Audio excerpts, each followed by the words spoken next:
ایک حدیث میں آیا ہے، حضور نے فرمایا 7 قسم کے لوگ وہ ہوں گے جن کو اللہ تعالیٰ قیامت کے دن خاص اپنے عرش کے سائے تلے جگہ دے گا، جس دن کے کسی کے لیے کوئی سایہ نہیں ہو۔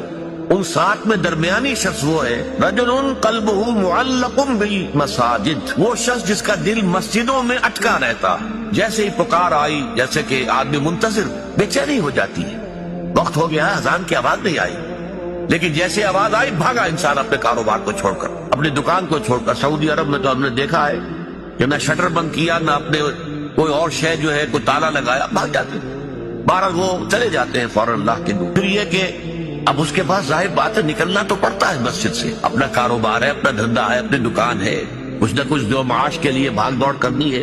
لیکن دل اٹکا رہتا ہے مسجد میں۔